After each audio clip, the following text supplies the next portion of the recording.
भेड़िया आया, भेड़िया आया, भेड़िया आया। हर बार हम ये कहानी सुनते थे, लेकिन इस बार भेड़िया सचमुच आ गया।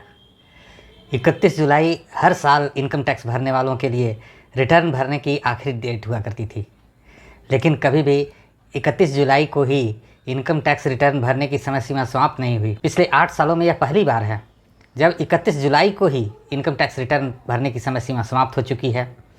और अब जो लोग इस बात का इंतज़ार कर रहे थे कि किसी भी कारण से इनकम टैक्स भरने की समय सीमा बढ़ जाएगी, उन्हें बहुत ही निराशा हाथ लगी है।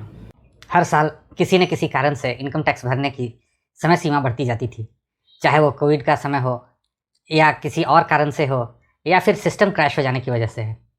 इस बार तो दूसरा कोई कारण नहीं होने से सिस्टम क्रैश होने पर ही लोगों ने अपनी उम्मीदें टिका करके रखी थी। लेकिन बड़ी दुख भरी कहानी है उन लोगों की जिन लोगों की उम्मीदें चकनाचूर हो गई और 31 तारीख को ही इनकम टैक्स रिटर्न भरने की समय सीमा समाप्त हो चुकी है और अब वे लोग मुश्किल में हैं। अब उनको कौन कौन सी मुश्किलात का सामना करना पड़ेगा, कौन कौन सी फजीहतें झेलनी पड़ेगी, ये सब जानने के लिए आप इस वीडियो को देखें। इसमें हम बताएंगे कि कैसे वो इन मुश्किलों से निजात पा सकते हैं। इस साल तय समय सीमा के अंदर 5 करोड़ 80 लाख से भी ज़्यादा लोगों ने अपने इनकम टैक्स रिटर्न भरे हैं, जिसमें से केवल आखिरी दिन 72.5 लाख लोगों ने अपने रिटर्न फाइल किए और आखिरी दिन के आखिरी घंटे में भी 4.5 लाख लोगों ने अपने रिटर्न फाइल किए। यह अपने आप में बहुत बड़ी संख्या है। लेकिन जिन लोगों का भी रिटर्न समय सीमा के अंदर दाखिल नहीं हो सका है, ऐसे लोग भी निराश न हो, क्योंकि ऐसे लोगों के लिए भी सरकार ने समय सीमा बढ़ा दी है। लेकिन इसके लिए उनको कुछ शर्तों का पालन करना पड़ेगा और इसके साथ ही उन्हें कुछ नुकसान भी उठाना पड़ेगा। तो कौन कौन सा नुकसान उठाना पड़ेगा और कौन कौन सी शर्तें होंगी, आइए हम देखते हैं इन सबों के बारे में इस वीडियो में। और अगर आपको हमारा वीडियो अच्छा लगे तो हमारे वीडियो को लाइक करना और हमारे चैनल को सब्सक्राइब करना ना भूलें। देर से रिटर्न दाखिल करने वालों के लिए भी जो रिटर्न दाखिल करना है उसके लिए फॉर्म वही हैं, यानी ITR 1 से लेकर ITR 7 तक।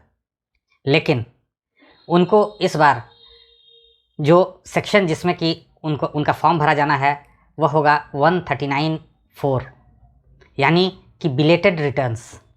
इसके पहले जिन लोगों ने समय सीमा के अंदर में अपना रिटर्न दाखिल किया है उनको ऑन और बिफोर ड्यू डेट वाले ऑप्शन में उन्होंने अपना रिटर्न दाखिल किया है। लेकिन अब लेट से रिटर्न दाखिल करने वालों को बिलेटेड रिटर्न का ऑप्शन चुनना होगा। ये बिलेटेड रिटर्न दाखिल करने के नुकसान क्या क्या हो सकते हैं, आइए इन सबों के बारे में भी हम थोड़ा जान लें। बिलेटेड रिटर्न दाखिल करने वाले लॉस अंडर कैपिटल गेंस को कैरी फॉरवर्ड नहीं कर पाएंगे।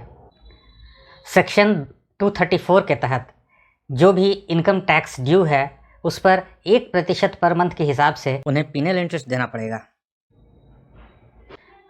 लेट से रिटर्न दाखिल करने पर आपको पेनाल्टी भी देनी पड़ेगी और पेनाल्टी की यह रकम 1000 से 5000 रुपये तक है। अगर आपकी आमदनी 2.5 लाख रुपये तक है तो आप निश्चिंत होकर 31 दिसंबर तक अपना रिटर्न फाइल कर सकते हैं।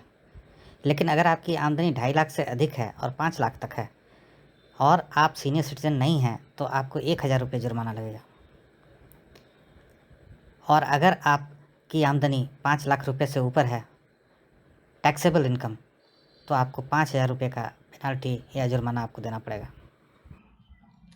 और वैसे टैक्स पेयर जिनको कि रिफ़ंड मिलना है उनको भी जो रिफ़ंड पर इंटरेस्ट मिलता है इनकम टैक्स डिपार्टमेंट से, जितनी देर से वो रिटर्न दाखिल करेंगे उतना उनको उस पर मिलने वाले ब्याज का भी नुकसान उठाना पड़ेगा।